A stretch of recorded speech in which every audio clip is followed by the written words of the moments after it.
All right, welcome to the first video in a series about how to use Adobe Illustrator when making decals for your custom figures. Now there's a lot of different programs that you can use for making your decals. I know guys who make them in Microsoft Paint.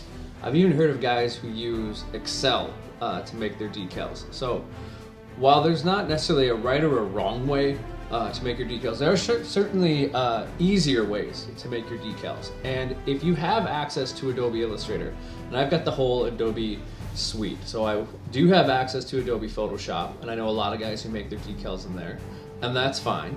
But given the choice, I would hands down always recommend using Adobe Illustrator for your decals. And that's just based on the type of graphics that we are using, logos and resizing numbers and lettering is so much easier to do in Adobe Illustrator. So I'm going to get you all comfortable with Adobe Illustrator so you can get cracking on your decals. So I'm going to go ahead and launch Adobe Illustrator, and I'm going to create a new document. We'll file new, and I'm going to go ahead and call it decals. And you shouldn't have to change. Hopefully it defaults already to letter, like mine does. And hit OK.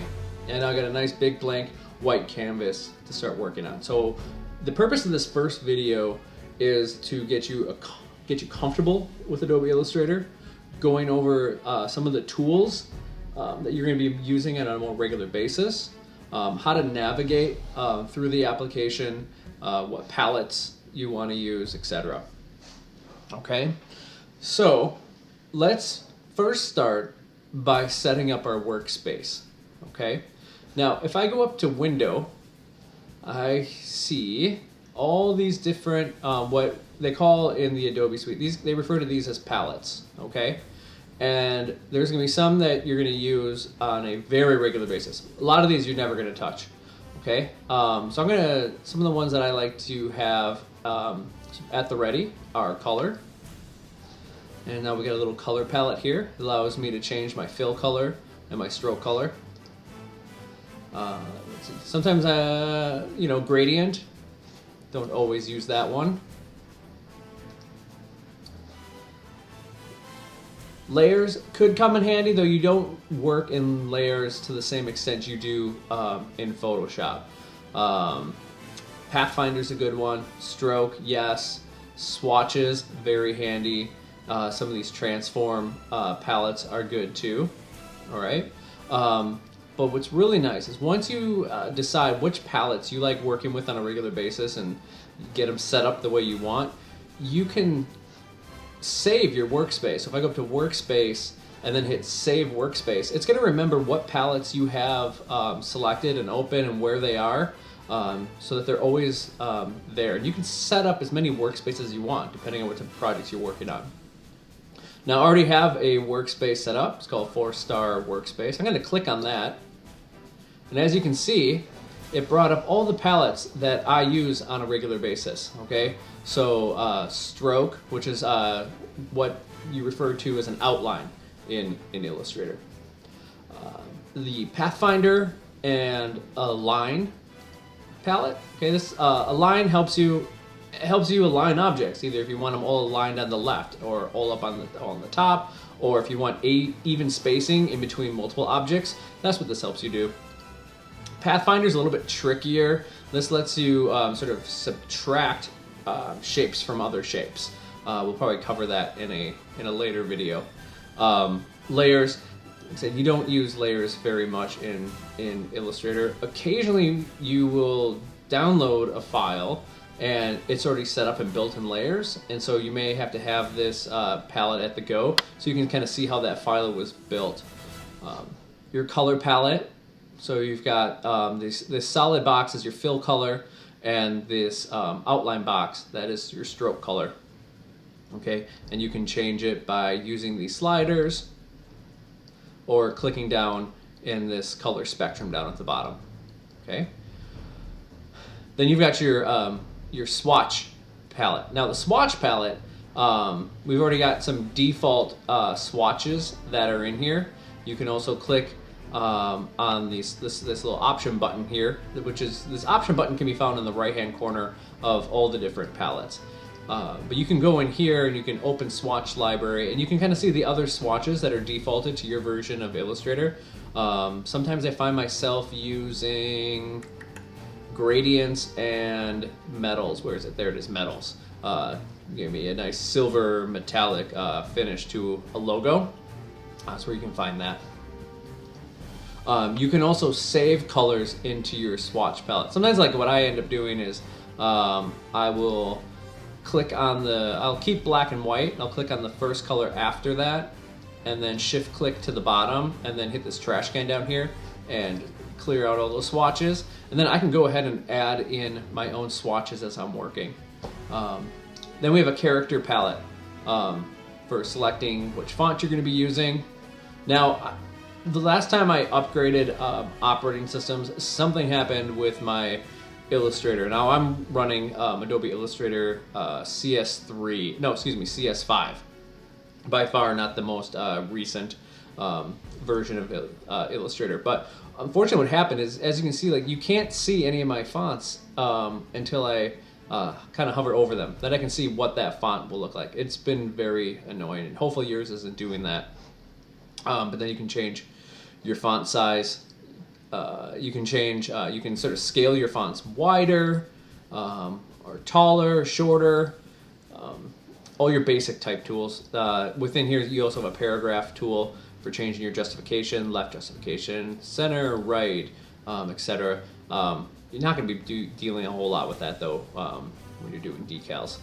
Okay, and then there a gradient palette as well. Now, I don't find myself using a whole lot of gradients when I'm making decals. Sometimes maybe there's a more complicated jersey that's using gradients, and I might have to use this, but I usually just keep it up in my default workspace. Okay, so those are some of the more common palettes that you're going to be using.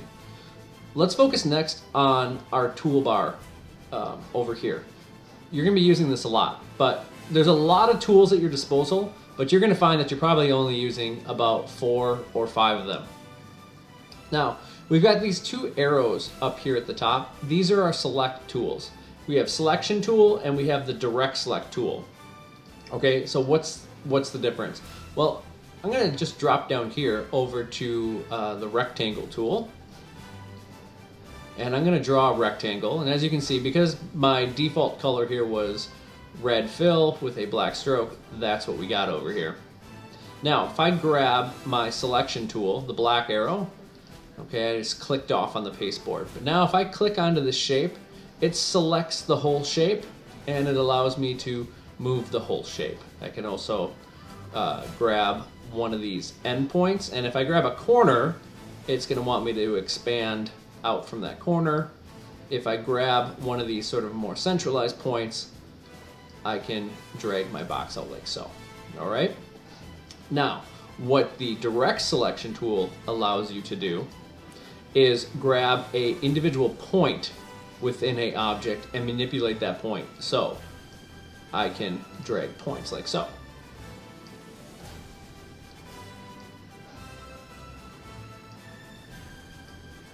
And this is going to become very useful. A lot of times I find myself, I'll find a font that is very close, but there might be 1 or 2 letters that might be kind of off, and I find I have to kind of manipulate that font. Well, in Illustrator, you can take a font, then turn it into an object, okay? And then you can drag those points around, and you can kind of manipulate how that font looks, okay? We'll probably cover that in a different video. So, what other tools do we have over here? Magic Wand is one I do not use. This tool, the Magic Lasso, is it's a selection tool still. If you were trying to just grab like certain points within an object, I can drag this around and it makes a little path here, and then I kind of close it up here, and now this 1, 2, 3 points are selected. You can kind of tell they're selected because these little squares are filled in with blue, as opposed to this point up here, which is filled in with white. Okay. but not a whole lot of decal application of that. Pen tool. Pen tool has probably the highest learning curve of all the other tools. But once you become a master at the pen, there's nothing stopping you with decals. And if you want to be able to make your own stripes, it is imperative that you learn how to use the pen tools. And if you have to create your own logos, you're going to have to know how to use this tool. What I'm going to do, I'm going to demonstrate the pen tool just real quick. I'm going to select the pen tool. I don't want a fill color here, so I'm going to click this little box with the slash through it. That removes the fill, so I'm only going to be drawing lines here, okay, because I just have that outline or that stroke selected. Okay, and the way the pen tool works is I can click, and now I've got a point, and I'm going to click over here, and now I've made a line. Okay, I'm going to zoom in a little bit here, and I can continue. If I kind of hover over this endpoint here, it says anchor. There we go. I'm now anchored to this endpoint, and I can click anywhere and continue on. And if I start to get towards another point on my same path, I get a little circle that's next to that pen icon, and that's letting me know I'm going to close this shape. Okay, now I have a closed shape. Now I made a little extra point right there. You'll notice as I get close to this little extra point, next to that pen icon, I get a subtraction symbol. It's letting me know I can delete that point. And now it's gone. Same thing, if you hover your pen tool towards your line, you will get a plus symbol, meaning I am adding a point. So maybe I add a point here, then I can take my direct select tool, grab that point, and drag it. Okay.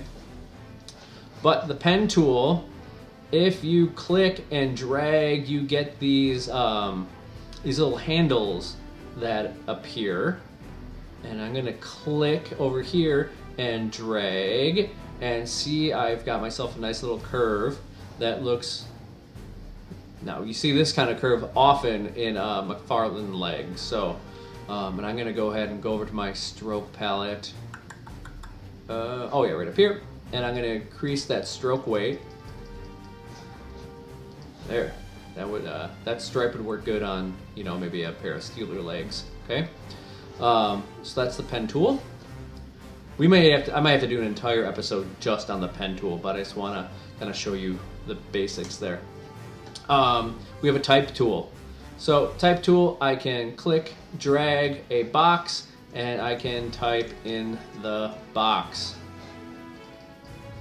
Now, what's cool about the Adobe products is depending on what kind of tool you have selected, your options will change up on this top bar. So when I selected the type tool, I've got a font selection, and I can go ahead and change the size there. We'll center that. Otherwise, I can go over to my character palette, and I can kind of play with some of these other things. So like I said before, you can make each of the letters half the width. So I change that to 50%. I can make them real tall. We'll go 150%. Okay, and even though I'm manipulating the font here, it's still editable. Okay, I can still make changes. Okay, even though I have applied a different look to them. So if I go back to 100 and back to 100. Okay, so that's how sort of the type tool works. Now, if you notice on this tool, some of these tools, they have a little triangle in the corner here. That means that there's additional tools hiding behind that tool that you access by clicking and holding. And this is where you have, now I don't use a lot of these, to be honest. There's a vertical type tool, type on path tool.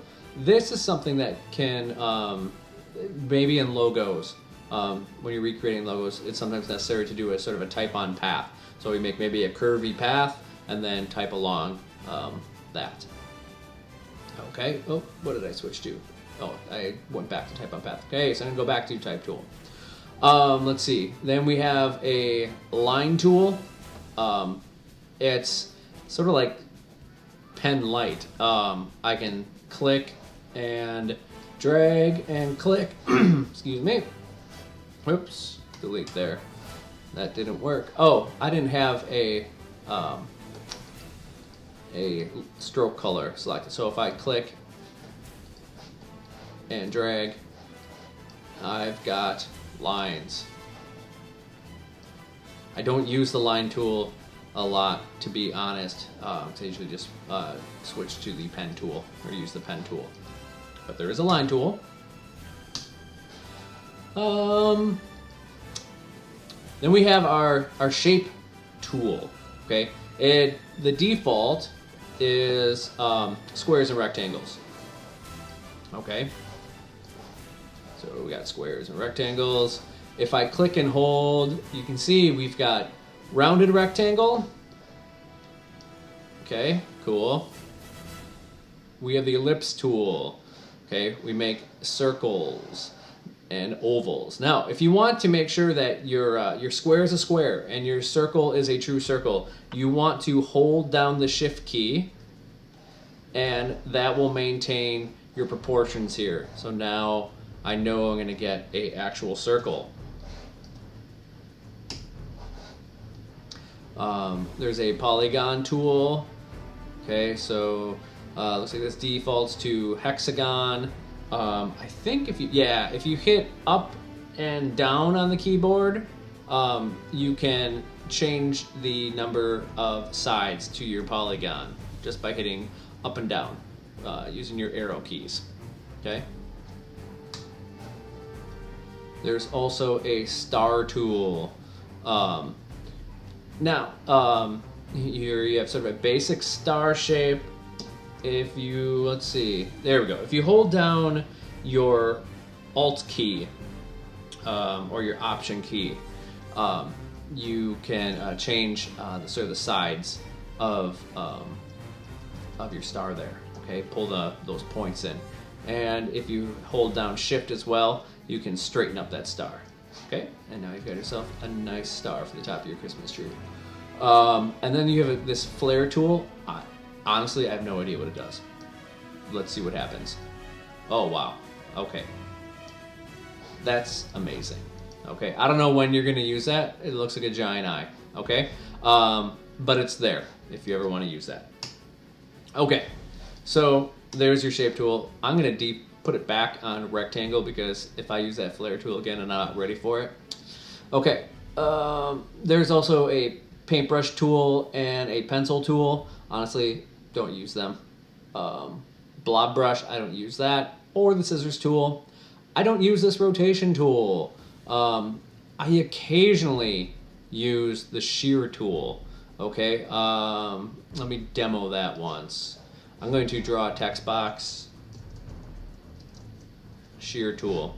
Okay, I'm going to take this. I'm going to do its object and nope, it's under type. Sorry. I always use the keyboard shortcuts. I know it's a Command-Shift-O, but it's under type.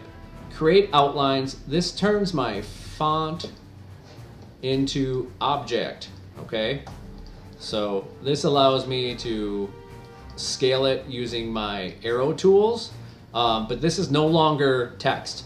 I cannot edit this anymore. I cannot go, if I misspelled something, I'm gonna have to start over. Okay, but this shear tool, what it allows you to do is click at the top of your shape and drag. No, okay. You have to select it first, then shear. And I just sort of click at the top and then drag sideways, and now I have italics. Okay, or you can just, get your object to turn, tilt to the side like that. Okay, I've only used it a handful of times. What else is in there? Scale tool and reshape tool. I don't use either of those. Okay, what else we got in here? The width tool. There's a lot of stuff in here. With warp, twirl, pucker, bloat, scallop, crystallize, and wrinkle, I've only used the width tool on occasion. I'm going to save this one for when we're working on making stripes. This is pretty cool, but I'm not going to demo this one now. Free transform I do not use. Over here we have your live paint bucket. I do use the paint bucket a lot. Okay, that might be a separate lesson as well when discussing making logos. But just for your basic day-to-day decal work, you probably won't be using the paint bucket. I don't use perspective grid, the mesh tool. There is a gradient tool as well, but you can also just apply the gradient by using your palette over here. So usually don't use the tool per se. Eyedropper. Okay, eyedropper you're going to use a lot. I'm going to draw another box. Okay, it's black because my fill was defaulted to black. Now I'm going to take my eyedrop tool and I'm going to click on this red object with a black outline, and when I do that, it changes my object over here. So maybe you import a picture of a uniform that you're working on into Illustrator. You can then click on that picture with your eyedropper to pick up that color. Okay, then you could put that color in your swatch palette for reference. Okay, I don't use the blend tool, the symbol sprayer. I'm not making any graphs. Artboard is, it's kind of handy. I don't use this a lot. Sometimes I might, if I'm done with my decals and I don't use the full 8.5 by 11, sometimes I'll go and just shrink up my artboard a little bit, okay? But that's what this does. It's just sort of changing the finish size of your page. You probably won't use it, to be honest. Slice tool I don't use. You have a hand tool and a zoom tool. I honestly never use, I use the hand tool and I use zooming a lot, but I don't use them from the toolbar. If you notice here, when I hover over the hand tool, it tells me this is the hand tool, and then I've got an H in parentheses. Okay. The H is telling you that if you hit H on your keyboard, you will get the hand. Okay. I'm gonna go back to the arrow, but you also get the hand if you hold down spacebar. Okay. And this allows you to kind of move your page around, which is good if let's say you're zoomed in. Okay. Now I want to kind of move around the page, but I'm not affecting the graphics at all. I can't grab and move any of my objects with the hand tool, so I can sort of navigate my page. And then as soon as I let go of spacebar, it goes back to whatever tool you were last using. Here's the, with the magnifying glass, it defaults to plus, so zoom in. If you hold the so your Alt or your Option key, it goes to negative, and you can zoom out. Okay. Or you can click and drag as well to get into a space. And but I can also hold Alt, Command, Spacebar. And if I let go of the Alt Option key, it zooms in. If I press the Alt Option key along with Command and Spacebar, I can zoom out. So I tend to use a lot of keyboard shortcuts when I'm working in Illustrator. I just find it to be a lot more efficient. Okay, another handy one, Command 0. Command 0 kind of centers your artboard in your screen once again. So now I'm kind of zoomed out. Then I just hit the space bar to kind of bring it back because it was kind of hiding behind my palettes over there. Okay, so that's kind of just a real quick brief rundown of the different tools that you're going to be using in your toolbar, what types of palettes you're going to be using. We can dive just a little bit more. I want to show, I'll finish off by showing kind of like what this this align palette does. So I'm going to select all of these objects by using my selection tool and clicking and dragging. This selects everything. Now I can click this to left align, center, right align, top align, okay, or bottom align, or align them through the center.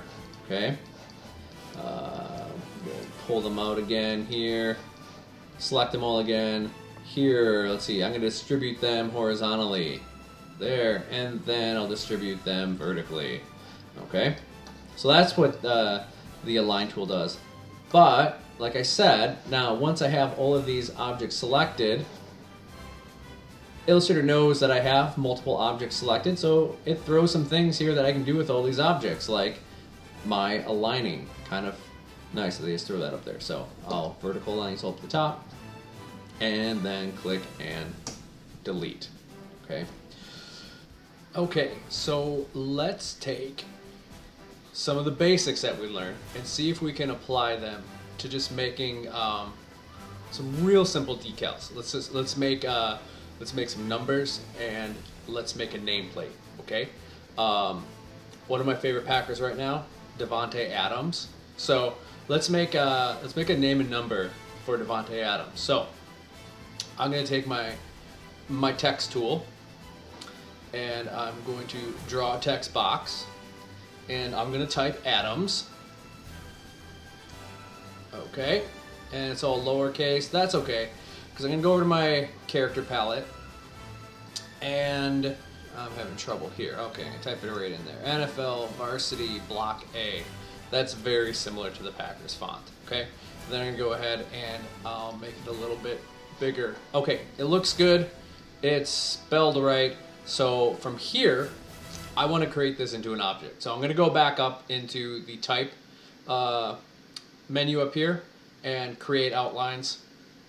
All right, now this is a object, and it defaults to being a grouped object, meaning I can click any one of the letters and I get the whole object. Now, if I wanted to ungroup this, I could go object and ungroup.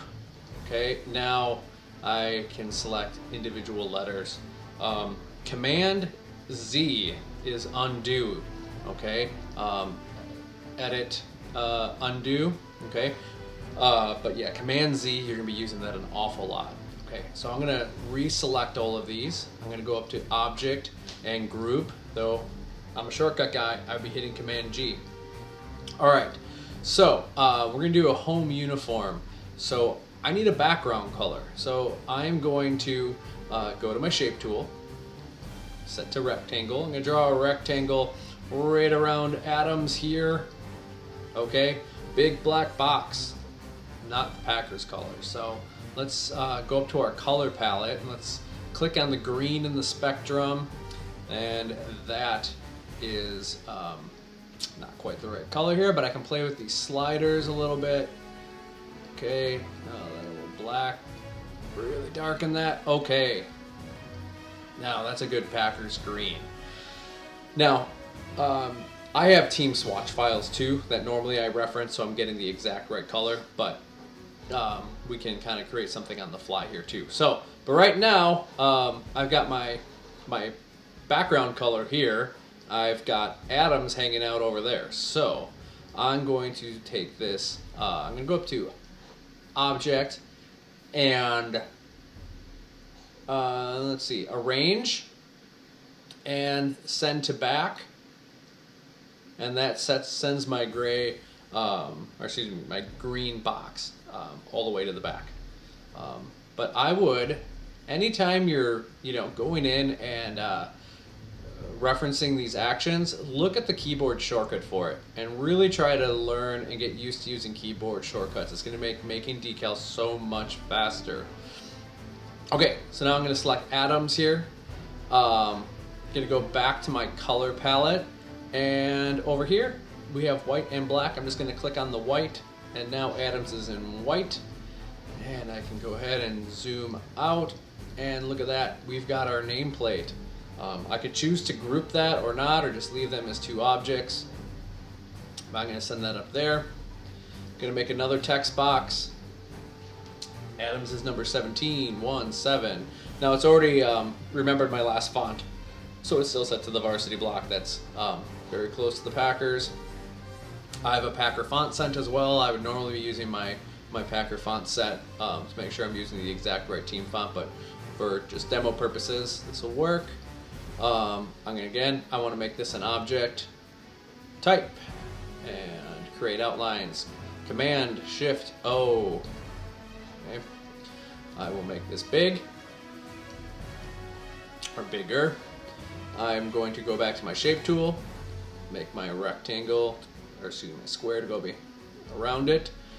Okay, default to black. I want this green over here, so I'll go hit my eyedropper tool and click on my green box, change my black to green. I will send this back, object, arrange, send to back, or shift command and left bracket. Then I will select my number, go over, hey, I got white and black, my swatches here. I can just hit the white swatch.